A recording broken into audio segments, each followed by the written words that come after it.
आज मेरी शादी की पहली रात थी।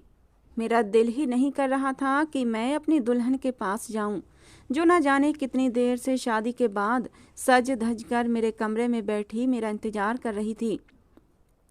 मेरी उम्र 26 साल थी और इस उम्र में हर लड़के की इच्छा होती है कि उसकी शादी हो जाए, और आज मेरी शादी हो चुकी थी। मेरे घर में शादी का बस एक छोटा सा फंक्शन रखा गया था। कुमकुमों की लाइट से थोड़ा सा घर को सजाया गया था, ताकि ये महसूस हो सके कि इस घर में कोई खुशी का माहौल चल रहा है। ये घर मेरा नहीं था, बल्कि मेरी मुंह बोली मौसी का था। उनके पति का काफ़ी सालों पहले देहांत हो चुका था और मेरी मासी अकेली रहती थी, और मैं भी अकेला था। मासी ने मुझे कहा, तुम मेरे बेटे बनकर मेरे पास रहो, मेरा कोई बेटा नहीं है। मासी मेरी माँ की सहेली थीं और सगी बहनों की तरह दोनों में प्यार था। एक ही मोहल्ले में रहती थीं, साथ खेलकर और पढ़कर बड़ी हुई थीं, और ये साथ उनका मरते दम तक नहीं छूटा था।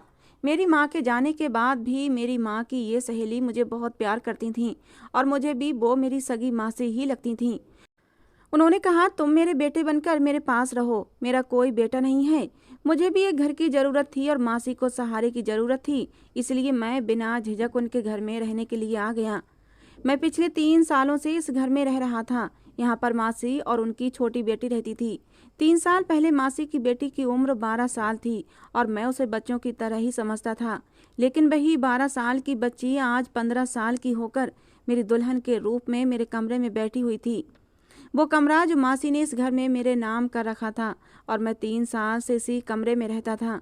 लेकिन मेरे बहमो गुमान में भी नहीं था मेरी शादी मेरी मुंह बोली मासी की 15 साल की बेटी से हो जाएगी। वो अंदर बैठी हुई थी और मैं बाहर टीवी हॉल में सोफे पर बैठा हुआ था। मासी शायद सोने के लिए जा चुकी थीं, और जो थोड़े बहुत मेहमान थे वो भी अपने अपने घर जा चुके थे। लेकिन मैं कश्मकश में था कि कमरे में जाऊं या ना जाऊं। मुझे बहुत बुरा लग रहा था कि मैं एक 15 साल की लड़की के पास जाऊं और उससे पति पत्नी का रिश्ता बनाऊं। मुझे तो सोचते हुए भी अजीब लग रहा था कि मैं उस छोटी सी बच्ची के साथ सुहागरात मनाऊं, क्योंकि वो जैसी भी थी अभी बहुत ही कम उम्र थी और छोटी बच्ची ही थी। मैंने बस अपनी मासी के कहने पर यह शादी की थी। हाँ, अगर तृप्ति थोड़ी सी बड़ी होती, वो 15 की जगह 18 या 20 साल की होती, तो फिर भी मैं शादी से खुश हो जाता, क्योंकि वो बहुत ही प्यारी लड़की थी और मुझे उससे शादी करने पर कोई ऐतराज ना होता। मुझे ऐतराज सिर्फ और सिर्फ तृप्ति की कम उम्र होने पर था, उससे ज़्यादा मुझे कोई मतलब नहीं था। लेकिन मासी ने कुछ इस तरह से मुझे जज्बाती तौर पर ब्लैकमेल किया कि मैं इनकार ना कर सका। मैंने तो मासी से कहा था कि मैं अभी तृप्ति के साथ सिर्फ फेरे लेता हूँ, लेकिन विदाई बाद में कर देना। जब वो बड़ी हो जाएगी तो आप उसकी विदाई कर देना। तब तक मैं अपने दोस्त के पास दुबई चला जाता हूँ और वहाँ कुछ काम धंधा करूँगा। कुछ पैसे भी हो जाएंगे, उसके बाद आप भले ही विदाई कर देना, मुझे कोई ऐतराज़ नहीं होगा। लेकिन मासी कहने लगी, नहीं, मुझे विदाई भी आज ही करनी है। मुझे ये विदाई वाली बात समझ नहीं आई थी। असल में तो हम एक ही घर में रहते थे। ऐसा नहीं था कि इस घर से दूसरे घर तृप्ति को विदा होकर जाना था। विदाई से पहले मेरा मतलब सिर्फ यही था कि जिस तरह से पति पत्नी एक रिश्ते में बंध जाते हैं, एक दूसरे से फिजिकल होते हैं, वो शुरुआत हम अभी नहीं करेंगे। जब तृप्ति बड़ी हो जाएगी तब करेंगे, यानी आज से 4-5 साल के बाद, क्योंकि मैं इतनी छोटी सी लड़की से शादी करने को कानूनी जुर्म समझता था, और ये वाकई कानूनी जुर्म ही था। और इसीलिए तो खामोशी से मासी ने मेरी शादी करवाई थी, वरना अगर बात पुलिस तक पहुंच जाती तो पुलिस हमारे घर आ जाती, क्योंकि इस मामले में कानून भी बहुत सख्त हो चुका है। इस शादी को लेकर मैं काफ़ी हद तक डरा हुआ भी था। मेरा फ्यूचर भी शादी की वजह से ख़राब हो सकता था। अगर किसी ने पुलिस में जाकर या कोर्ट में जाकर चुगली कर दी कि मैंने कम उम्र लड़की से शादी की है, तो यकीनन मुझे कोई ना कोई सज़ा तो मिल ही जानी थी। मैं इन्हीं सोचों में गुम होकर हॉल में सोफे पर बैठा हुआ था कि मेरी मासी के कमरे का दरवाज़ा खुला और वो बाहर आईं और मेरी तरफ हैरत से देखने लगीं। मुझसे कहा, तुम अभी तक अपनी दुल्हन के पास नहीं गए हो, वो तुम्हारा इंतजार कर रही है। मासी के मुंह से ये बात सुनकर मुझे ना जाने क्यों अजीब लगा था। मैं अपने दिमाग में उनके सवाल का जवाब सोच रहा था कि मासी को क्या जवाब दूं। अब मैं उनसे क्या कहता कि मैं दुल्हन के पास ही नहीं जाना चाहता, और फिर मैंने मासी को ये बात कही दी कि मैं दुल्हन के पास नहीं जाना चाहता। ये कहकर मैंने मासी से नज़रें चुरा ली थीं। अगर वो वाकई में दुल्हन बनने के काबिल होती तो मुझे जाने में कोई ऐतराज़ नहीं था, लेकिन वो तो एक छोटी सी 15 साल की बच्ची थी और उसकी उम्र तो गुड़ियों से खेलने की थी। मैंने कहा मेरी तबीयत ठीक नहीं है, तो मासी ने कहा कोई बहाना नहीं चलेगा, तुम्हें अपनी दुल्हन के पास जाना होगा। मैंने बड़े अरमानों से अपनी बेटी की शादी तुमसे की है, अब इस तरह से तुम मेरी बेटी को धुतकार नहीं सकते हो। मासी की बात पर मैं हैरान हो गया, ये धुतकारने वाली बात भला कहाँ से आ गई। वो शायद मेरी बात समझते हुए भी समझ नहीं पा रही थीं, और फिर मजबूरन मुझे वहाँ से उठना पड़ा और तृप्ति के पास जाना पड़ा। जैसे ही मैंने कमरे का दरवाज़ा खोला तो देखा तृप्ति पूरे दुल्हन की तरह तैयार होकर सर झुकाए बैठी है। मुझे ना जाने क्यों तृप्ति को देखकर बहुत दुख हुआ था। वो छोटी सी बच्ची थी और मासी की जिद की वजह से हम दोनों इस बेजोड़ रिश्ते में बंध गए थे। मैंने फैसला कर लिया था कि मैं उसके साथ कुछ भी गलत नहीं करूँगा जब तक कि वो 18 साल की नहीं हो जाती। मैं उसके साथ पति पत्नी वाला रिश्ता नहीं बनाऊंगा। मैं उसके करीब जाकर खड़ा हो गया, लेकिन बैठा नहीं था। मैंने उससे कोई बात नहीं की। वो सर झुकाए बैठी थी। इस समय वो इतनी हसीन लग रही थी कि मैं उसके हुस्न को शब्दों में बयान नहीं कर सकता। उसकी उम्र 15 साल थी, लेकिन उसका मेकअप कुछ इस तरह से किया गया था कि वो अपनी उम्र से बड़ी लग रही थी। लेकिन मेकअप से क्या होता है, वो इतनी बड़ी नहीं थी, वो छोटी बच्ची ही थी, और मैं कैसे उसके साथ कोई संबंध बना सकता था। मैंने खामोशी से तकिया उठाया और सामने सोफे पर जाकर सोने लगा। तो उसने हैरत से मेरी तरफ देखा। फिर थोड़ी देर बाद बोली कि आप बेड पर ही सो जाएं, सोफ़ा तो बहुत छोटा है और आप तो अच्छे खासे लंबे हैं, आपको सोने में परेशानी होगी। उसकी बात सुनकर मैं हैरान हुआ था कि वो छोटी थी, लेकिन बात उसने बड़ों जैसी की थी। मुझे लगा कि वो मेरे करीब आने से घबरा जाएगी, इसीलिए मैं सोफे पर सोने का फैसला कर चुका था। लेकिन जब वो खुद कह रही थी कि उसे किसी तरह की कोई दिक्कत या डर नहीं है, तो फिर मुझे भी आराम की ज़रूरत थी। मैं सुबह से थका हुआ था। मैंने तकिया अपनी जगह पर रखा और आंखें बंद करके बेड पर ही लेट गया। मेरी आंखें बंद थीं, लेकिन मेरा दिमाग जगा हुआ था। मैंने महसूस किया कि तृप्ति अभी तक बैठी हुई है। क्या वो मेरे इंतजार में बैठी हुई थी? मैंने आंखें खोलकर उसकी तरफ देखा तो वो मुझे ही देख रही थी। फिर मैंने उसे कहा कि तुम जाकर ये भारी भरकम कपड़े बदल कर कोई कंफर्टेबल कपड़े पहनकर सो जाओ। मुझे भी नींद आ रही है, तुम भी सो जाओ। लेकिन मुझे पता नहीं क्यों ऐसा लगा कि मेरी बात सुनकर उसको मायूसी हुई थी। हालांकि मेरी बात सुनकर तो उसे खुश हो जाना चाहिए था। मेरे हिसाब से तो उसे किसी भी तरह का कोई शारीरिक संबंध बनाने के बारे में जानकारी नहीं होगी। इतनी छोटी सी तो थी वो। फिर थोड़ी देर बाद ड्रेसिंग रूम में वो चली गई थी। उसने अपने कपड़े बदले और मेरे बराबर आकर लेट गई। मैंने उठकर लाइट ऑफ कर दी, लेकिन सोते समय मुझे पता नहीं क्यों ऐसा महसूस हो रहा था कि वो बार बार सरक कर नींद में मेरी तरफ आ रही है। मैं बार बार उसे सरकाकर उसकी जगह पर धकेल देता था, लेकिन वो बार बार मेरे करीब आ जाती। शायद वो नींद में थी या उसको नींद में इधर उधर करवटें बदलने की आदत थी। वो तो नींद में ये हरकत कर रही थी, लेकिन मैं तो जाग रहा था। सिर्फ मैं ही नहीं जाग रहा था, उसके ये हरकत मेरे जज्बातों को भी जगा रही थी। एक बार तो वो मेरे इतने करीब हो गई कि मेरे दिल की धड़कनों में शोर मच गया था। मेरी सांसें तेज हो गई थीं। मेरे सामने एक लड़की थी, वो भी मेरी पत्नी थी, और मैं उस पर पूरा हक रखता था। मैं चाहता तो उससे अपना हक वसूल कर सकता था, लेकिन मेरा ज़मीर ये गवारा नहीं कर रहा था कि इतनी छोटी सी बच्ची के साथ मैं इस तरह का संबंध बनाऊं, और ये कानूनी जुर्म भी था। कल को अगर पुलिस को शादी की खबर हो जाती तो तृप्ति के मेडिकल चेकअप के बाद मुझे कोई ना कोई सज़ा ज़रूर होनी थी, क्योंकि ये बात साबित हो जाती कि बेशक मैंने सिर्फ उससे शादी ही नहीं की, बल्कि उसके साथ पति पत्नी वाला रिश्ता भी बनाया है। और मैं यही सोच रहा था, इसलिए मैंने बेहतर यही समझा कि मैं उससे दूर ही रहूं। इसलिए मैंने तृप्ति को खुद से अलग कर दिया और दूसरी तरफ करवट बदलकर सारी रात मैं बेचैन ही रहा। सुबह जब मेरी आँख खुली तो बहुत देर हो चुकी थी। मैंने देखा तृप्ति अभी तक सो रही है। मैं आराम से उठकर खड़ा हुआ और घर से बाहर निकल आया, और सारा दिन बेचैन ही रहा। मैं नौकरी की तलाश में था कि मुझे जल्दी ही कोई नौकरी मिल जाए, लेकिन मुझे बहुत बेचैनी हो रही थी तृप्ति को लेकर। मैं कैसे उसके साथ इतने साल एक ही कमरे में गुजार सकता हूँ। मैंने सोचा कि मैं तृप्ति की माँ से बोलूँगा कि हमारा कमरा अलग अलग कर दें, जब तक कि वो 18 साल की नहीं हो जाती। तृप्ति एक ऊंचे लंबे कद की लड़की थी और बेहद खूबसूरत थी। शरीर भी काफ़ी भरा भरा था। वो 15 साल की लड़की नहीं लगती थी, बल्कि 16-17 साल की लगती थी। खूबसूरत इतनी थी कि किसी गुड़िया की तरह लगती थी, लेकिन मैंने तो उसे हमेशा बच्चों की तरह ही ट्रीट किया था। मैं तृप्ति से ज़्यादा बातचीत नहीं किया करता था। मैं 3 साल से इस घर में ऐसे रह रहा था जैसे मैं इस घर में मौजूद ही ना हूँ। मैं सारा दिन घर से बाहर रहता और सिर्फ खाने और सोने के लिए ही घर आता था, या फिर मासी कोई काम का कह देती तब उनके लिए सौदा वगैरह लाने के लिए घर आ जाता। बिजली का बिल जमा कराना होता या फिर गैस भरवानी होती तब मौसी मुझे बुलाया करती और मैं घर आ जाता। मैं बिना मतलब घर पर बैठने वाले लड़कों में से नहीं था। मैं घर से बाहर निकलता नौकरी की तलाश में। नौकरी तो नहीं मिलती थी, लेकिन कुछ ना कुछ काम जरूर करता था ताकि कुछ पैसे हाथ आ जाएं।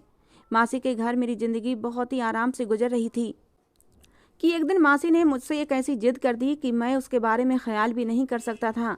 मासी की तबीयत थोड़ी सी ख़राब हुई तो उन्होंने मुझे बुलाया और कहा कि मेरी ज़िंदगी का कोई भरोसा नहीं है, मैं चाहती हूँ तुम मेरी बेटी से शादी कर लो।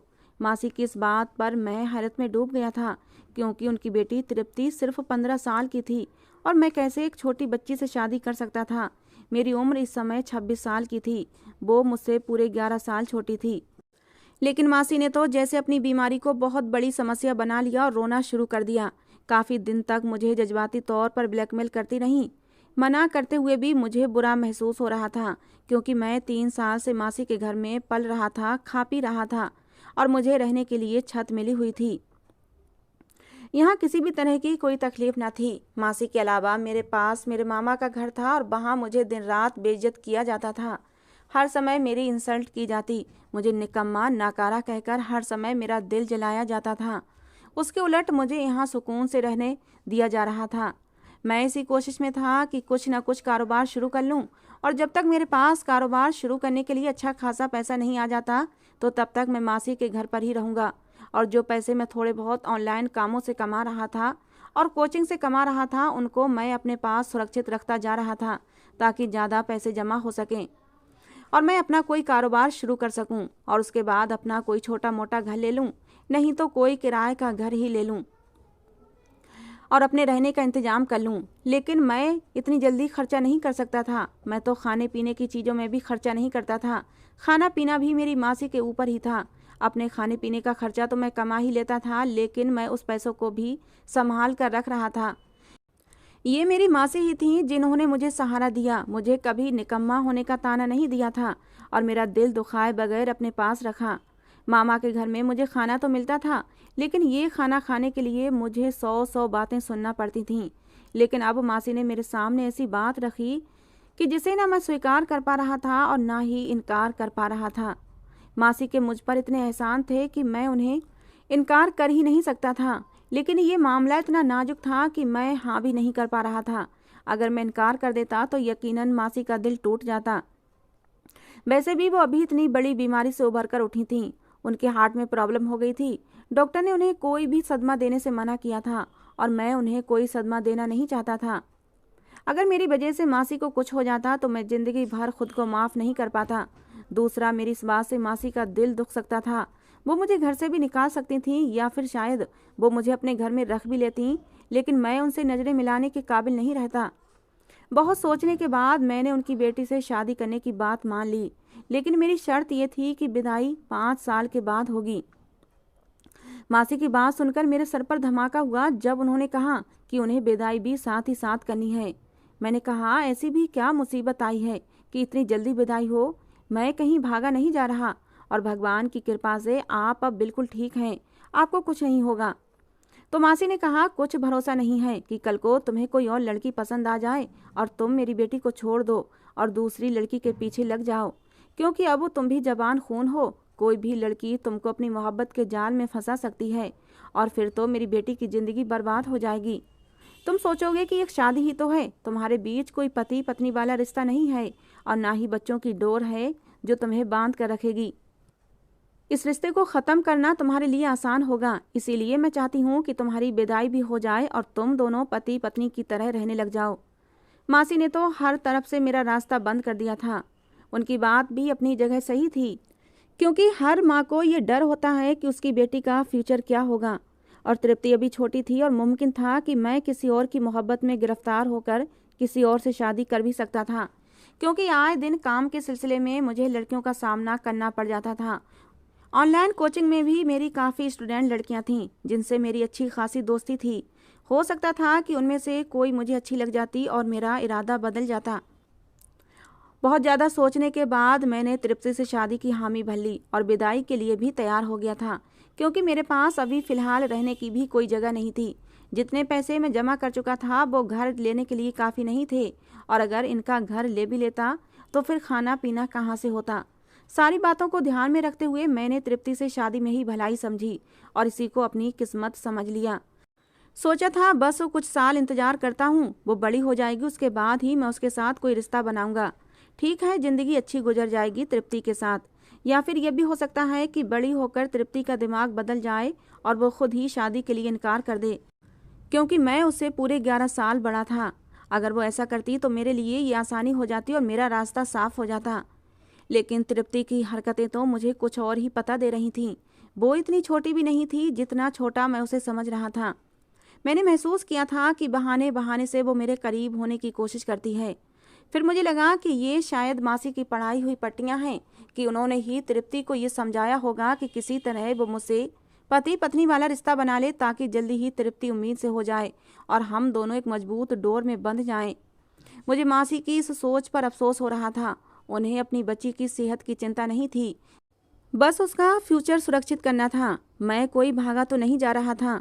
लेकिन कुछ समय बाद मेरा ये ख्याल भी गलत साबित हो गया कि मासी की पढ़ाई हुई पट्टियां हैं। मैंने महसूस किया कि तृप्ति तो खुद इस टाइप की है कि उसका दिमाग वक्त से पहले बड़ा हो गया है। वो हर समय सोशल मीडिया का इस्तेमाल करती है और ऐसी ऐसी चीज़ें देखकर शायद उसे इस रिश्ते के बारे में सब कुछ मालूम था और उसके जज्बातों में उभार पैदा हो गया था। मैं उसका पति था, इसलिए वो सोच रही थी कि जल्द से जल्द मैं उसके करीब जाऊं। इस उम्र में लड़कियों में शारीरिक हार्मोन्स बदलने शुरू हो जाते हैं और उन्हें ये इच्छा बहुत ज़्यादा होने लगती है कि कोई लड़का उनके बहुत करीब हो जाए। ये उम्र लड़कियों की बहुत ही नाजुक उम्र होती है। कहते हैं इस उम्र में लड़कियों को माँ बाप के केयर की बहुत ज़्यादा ज़रूरत होती है। अगर ऐसे में उनके ऊपर ध्यान ना दिया जाए तो वो अपनी राह से भटक जाती हैं। और तृप्ति भी उसी उम्र से गुजर रही थी। उसके अंदर बदलते जवानी के हार्मोन्स उसे तंग कर रहे थे। शायद तृप्ति को ये इच्छा सताती थी कि मैं उसके करीब जाऊं। मैं उसका पति था और इसलिए वो बेधड़क मेरे सामने आ जाती थी, कभी बिना दुपट्टे के तो कभी रात के समय नेट की मैक्सी में मेरे सामने आकर खड़ी हो जाती। रात में हम एक ही बेड पर सोते थे तो वो मेरे करीब आ जाती, इतना करीब कि मैं अपने ऊपर कंट्रोल खोने लगता था। अच्छे से तैयार होकर वो मुझे अपनी तरफ खींचने की कोशिश करती थी। वो अभी सिर्फ 10th क्लास में थी और मैं जब उसे स्कूल छोड़ने जाता तो वो मेरी बाइक पर मुझसे चिपक कर बैठने की कोशिश करती थी। मैं उसे कहता कि पीछे हटकर बैठो तुम। कुछ देर के लिए वो पीछे हो जाती और फिर दोबारा से मेरे करीब हो जाती। मेरे दिल की धड़कनों में तूफान मच जाता था, लेकिन मैं खुद पर कंट्रोल करता था। मुझे उसकी हरकतों पर गुस्सा आने लगा था। कानूनी तौर पर भी मैं कुछ डरा हुआ था कि कहीं मैं पकड़ा ना जाऊं। ये कानूनी जुर्म है और अगर किसी ने मेरी चुगली कर दी तो मैं जेल की सलाखों के पीछे भी जा सकता हूँ। कुछ दिनों से मैंने देखा तृप्ति की दिमागी हालत दिन ब दिन अब खराब होती जा रही है। शायद उसे इस बात का डिप्रेशन था कि मैं उसके करीब नहीं जा रहा। लेकिन एक दिन मेरी बर्दाश्त की हद ख़त्म हो गई जब उसने खुद ही मेरे बहुत ज़्यादा करीब आने की कोशिश की थी। शायद उसको खुद पर कंट्रोल नहीं रहा था और वो मेरे सीने से लगकर मुझे चूमने लगी थी। मेरे शरीर में भी जैसे आग लग चुकी थी। लेकिन मुझे तृप्ति की ये हरकत बिल्कुल पसंद नहीं आई थी। गुस्से के मारे मेरा बुरा हाल था और इसी गुस्से में मैंने उसे झटक दिया था तो वो रोने लगी। बोली, मैं आपकी पत्नी हूँ, आप मुझसे दूर क्यों रहते हैं? मैंने उसे कहा, पहले अपनी उम्र देखो फिर ऐसी बातें करो। गुस्से के मारे मेरा बुरा हाल था। मैंने उसको बहुत ज़्यादा डांटा था, ना जाने कितनी बुरी बातें सुनाई और घर छोड़कर चला गया। 2-3 दिन तक घर से बाहर ही रहा और अपना मोबाइल भी बंद कर लिया। ये 2 दिन मैं अपने दोस्त के घर पर रहा। मैं दिमागी तौर पर बहुत ज़्यादा परेशान था। घर वापस आया तो मासी बहुत परेशान थी। उन्होंने कहा, मुझे पता था तुम मेरी बेटी को छोड़कर चले जाओगे, यही डर था मुझे। मैंने देखा कि तृप्ति का रंग पीला पड़ा हुआ था। उसकी तबीयत भी ठीक नहीं लग रही थी। वो शायद मेरे घर छोड़कर जाने की वजह से बहुत परेशान थी। मुझे पहली बार अपनी गलती का एहसास हुआ था। मैंने मासी से बहाना कर दिया कि मैं 2 दिन के लिए शहर से बाहर गया था। मुझे तृप्ति कुछ चुपचाप सी लग रही थी। अब मुझे खुद पर अफसोस होने लगा। मुझे उससे ऐसा व्यवहार नहीं करना चाहिए था। वो बच्ची है, अभी बहुत ही नाजुक उम्र से गुजर रही है और उसे अभी प्यार से समझाना चाहिए, गुस्से से नहीं। मैं कमरे में गया तो तृप्ति अपना तकिया उठाकर सोफे पर जाने लगी, क्योंकि उस दिन मैंने गुस्से में उसे बहुत कुछ सुना दिया था। उस दिन मैंने गुस्से में ये भी कह दिया था कि तुम आज के बाद मेरे साथ बेड पर नहीं सोओगी, वरना मैं कमरे से बाहर निकल जाऊंगा। मुझे अपनी बात याद आई तो मैंने तृप्ति को पुकारा। मेरे पुकारने पर वो एकदम से डर गई, कहने लगी, प्लीज कमरे से बाहर मत जाइएगा, मैं सोफे पर ही सो जाया करूंगी। उसकी बात सुनकर मैं शर्मिंदा हुआ था। मैंने गहरी सांस भरी और उठकर तृप्ति के पास आया, उसका हाथ थामा और उसे बेड पर बिठा दिया। मैंने कहा, आई एम सॉरी, मैं गुस्से में तुमसे कुछ ज़्यादा ही गलत बोल गया। मेरी जरा सी नरमी पाकर वो रोने लगी, रोते हुए मेरे साथ लग गई। मैं उसे चाहकर भी खुद से पीछे नहीं हटा पाया, बल्कि उसे अपने साथ लगा लिया। वो सिसकियों से रो रही थी, कहने लगी, मुझे पता है कि मैं आपको बहुत बुरी लगती हूँ, आपने मम्मी के मजबूर करने पर मुझसे शादी की है। उसकी बात सुनकर उसका चेहरा मैंने ऊपर उठाया। मैंने कहा, तुम मुझे बुरी नहीं लगती हो, बल्कि अब अच्छी लगने लगी हो तुम। अब तुमसे दूर रहना मुझे मुश्किल लगने लगा है, लेकिन मैं तुम्हारे पास भी नहीं आ सकता क्योंकि तुम बहुत कम उम्र हो। मैं तुम्हें इतनी कम उम्र में किसी मुसीबत में नहीं डालना चाहता तृप्ति। मैंने आज उसे अपना हर डर बता दिया था। मुझे लगा ये सुनकर उसे सुकून हो जाएगा, लेकिन वो तो और भी ज़्यादा परेशान हो गई थी और किसी गहरी सोच में डूब गई थी। समय कुछ और आगे को बढ़ा तो तृप्ति का पेट अब फूलने लगा था, उसकी रंगत भी पीली पड़ने लगी थी। मासी भी उन दिनों कुछ चुप चुप सी थीं, काफ़ी बीमार भी रहने लगी थीं। मैंने मासी से तृप्ति के बारे में कहा कि उसे डॉक्टर के पास लेकर जाएं, तो मासी कहने लगी, मैं उसे डॉक्टर के पास लेकर गई थी, उसे दवा दे रही हूँ, वो ठीक हो जाएगी। एक दिन अचानक ही मासी की तबीयत बहुत ज़्यादा बिगड़ गई। उनके सीने में फिर से तेज दर्द उठा था। मैं जब तक उन्हें अस्पताल लेकर गया वो दम तोड़ चुकी थीं। ये सदमा तृप्ति के लिए भी बहुत बड़ा था। उस समय मैंने ही उसे संभाला था, लेकिन अब मैंने महसूस किया कि उसका पेट बहुत ज़्यादा बड़ा होने लगा है। मैं उसे डॉक्टर के पास लेकर गया।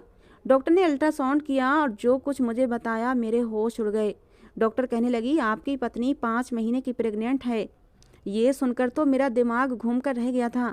मैं जिसे बच्ची समझ रहा था उसे बच्ची समझकर उसके पास नहीं जाता था। वो कम उम्र में ही ये गुल खिला बैठी थी और अपना गुनाह छुपाने के लिए मुझसे शादी की थी। मासी की जल्दबाजी अब मुझे समझ आई थी। तृप्ति का मेरे करीब आना मुझे अब समझ आया था। मेरी अक्ल हैरान थी, इतनी सी उम्र में तृप्ति ये सब कैसे कर सकती थी। डॉक्टर कहने लगी, आपकी पत्नी बहुत कम उम्र है, उसका बहुत ख्याल रखें, वरना डिलीवरी में मुश्किल पैदा हो सकती है। मैं जब घर वापस आया तो तृप्ति को कमरे में ले गया और उसे बेड पर ले जाकर पटक दिया। मैंने कहा, मुझे नहीं पता था कि इतनी सी कम उम्र में तुम ये सब कुछ भी कर सकती हो। तुम्हें और मासी को मैं ही मिला था तुम्हारा ये पाप छुपाने के लिए। वो रोने लगी, कहने लगी, मेरा कोई दोष नहीं है, मेरे ऑटो ड्राइवर ने जबरदस्ती मेरे साथ। ये कहकर वो सिसक सिसक कर रोने लगी, कहने लगी, मम्मी मुझे डॉक्टर के पास लेकर गई थीं, लेकिन डॉक्टर ने अबॉर्शन करने से मना कर दिया। डॉक्टर ने कहा कि ये अभी बहुत कम उम्र है और तकलीफ सह नहीं सकती। मैं ये सुनकर सर पकड़कर बैठ गया था। तृप्ति कहने लगी, मुझे तलाक मत देना, बेशक आप दूसरी शादी कर लें, लेकिन मुझे अकेला छोड़कर मत जाना, मेरा कोई दोष नहीं है। वो मेरे कदमों में बैठी हुई थी, लेकिन मैं उसकी तरफ देख भी नहीं रहा था। उसने और उसकी माँ ने मुझे जो धोखा दिया था वो मुझसे सहन नहीं हो रहा था। मैं उसे धक्का देकर घर से बाहर निकल आया, हमेशा हमेशा के लिए। मैं काफ़ी दिनों से दुबई जाने की तैयारी कर रहा था। मैं सोच रहा था कि मैं तृप्ति को उसकी माँ के पास छोड़कर दुबई चला जाऊंगा। 4-5 साल के बाद आऊँगा, तब तक तृप्ति लगभग 19-20 साल की हो जाएगी और फिर मैं उसके साथ अपनी शादीशुदा ज़िंदगी की शुरुआत करूँगा। लेकिन आज जो सच मेरे सामने खुलकर आया था, मेरी हस्ती को हिलाकर रख दिया था। दुबई जाने के मेरे सारे पेपर तैयार थे। मैं अगले दिन ही तृप्ति को बिना बताए दुबई चला आया। उस समय मेरे दिमाग में बिल्कुल नहीं आया था कि वो अकेली कम उम्र लड़की है जो कि माँ बनने वाली थी, और अभी तो उसके पास उसकी माँ भी नहीं थी। वो अकेली थी, उसका क्या होता, मैंने ये सब बिल्कुल भी नहीं सोचा था। मैं उस समय बस गुस्से में था और इसी गुस्से की हालत में मैंने ये फैसला कर लिया था। मैं उसे छोड़कर दुबई आ गया और काम की तलाश में लग गया। कुछ महीनों के बाद ही मुझे एक अच्छी नौकरी मिल गई थी और मैं अपनी ज़िंदगी में व्यस्त हो गया। मुझे नहीं पता मेरे पीछे से तृप्ति का क्या हुआ था, लेकिन जो कुछ मैंने किया था शायद गलत किया था, और ये एहसास मुझे चैन नहीं लेने देता था। मैं रातों को उठकर बैठ जाता, तृप्ति का ख्याल मुझे परेशान करता, और 2 साल के बाद मैं हिंदुस्तान वापस आया था। क्योंकि मेरा 2 साल का कॉन्ट्रैक्ट था वो अब ख़त्म हुआ था और मुझे 2 महीनों की छुट्टियां मिली थीं। सच कहूँ तो मैं सिर्फ तृप्ति की खातिर हिंदुस्तान आया था, वरना हिंदुस्तान में मेरा था ही कौन। मेरा दिल इन 2 सालों में बहुत बेचैन रहा था और मेरा जो 2 साल का एग्रीमेंट था उसके ख़त्म होते ही मैं सीधा हिंदुस्तान आया था। मैं एक बार अपनी आंखों से देख लेना चाहता था कि तृप्ति ठीक है या नहीं, उसके बाद मैं निश्चिंत हो जाता। लेकिन घर आकर जो मैंने देखा, मेरी आंखें फटी की फटी रह गई थीं। क्या वो बाकी तृप्ति थी? एकदम हड्डियों का ढांचा वो सामने सोफे पर पड़ी हुई थी। चेहरा ऐसे जैसे किसी ने पीला रंग लगा दिया हो। हाथ पैर सूख कर लकड़ी के समान हो गए थे। मैं तड़प कर उसके पास पहुंचा था। उसने आंखें खोलकर मुश्किल से मुझे देखा था।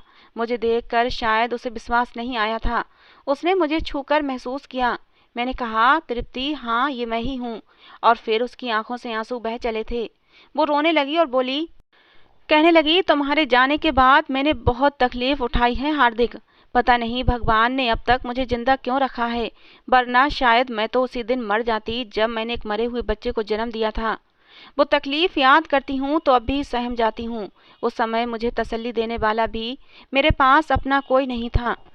वो अपनी आप बीती सुना रही थी और मैं बस उसे सुन रहा था। मेरा दिल उसकी हालत पर खून के आंसू रो रहा था। उसकी हालत का जिम्मेदार सिर्फ और सिर्फ मैं था। वो कहने लगी, तुम्हारे जाने के बाद मेरा कोई नहीं था। पापा की जो पेंशन आती थी उससे मैं अपना खर्चा चला रही थी, लेकिन जिंदगी जीने की कोई उमंग ही नहीं बची थी। बस मर जाने की दुआएं मांगा करती थी। मैं तुम्हें इस बात का कसूरवार नहीं ठहराती, क्योंकि तुम्हारे साथ भी धोखा ही हुआ था, लेकिन शायद गलती इसमें मेरी भी नहीं थी। जो कुछ हुआ मेरे साथ जबरदस्ती किया गया था। मैं उसे बाहों में उठाकर अस्पताल भागा था। उसके सारे चेकअप होने के बाद पता चला कि उसे टीबी हो गया था। मैं उसे अपने साथ दुबई ले आया और वहीं उसका इलाज करवाने लगा। पूरा 1 साल लगा था उसे बिल्कुल ठीक होने में। मैंने उससे हाथ जोड़कर माफ़ी मांग ली थी। मैंने कहा, मुझे माफ़ कर दो। जो कुछ किया मैंने गुस्से में कदम उठाया था। मुझे ऐसा नहीं करना चाहिए था। तृप्ति का दिल वाकई बहुत बड़ा था। उसने मुझे माफ़ कर दिया। उस दिन मैंने तृप्ति को सच्चे दिल से अपनी बाहों में भरा था। उसे अपनी पत्नी स्वीकार किया था और हमने अपनी ज़िंदगी की नई शुरुआत की थी। दोस्तों, कहानी कैसी लगी ज़रूर बताना। पसंद आई हो तो प्लीज़ जाते जाते एक लाइक और एक प्यारा सा कमेंट करके ज़रूर जाना। कहानी को अंत तक सुनने के लिए आप लोगों का बहुत बहुत धन्यवाद। दोस्तों, रोज़ एक नई कहानी सुनने के लिए हमारे चैनल को भी सब्सक्राइब कर लेना। मिलते हैं दोस्तों अगली किसी नई कहानी के साथ।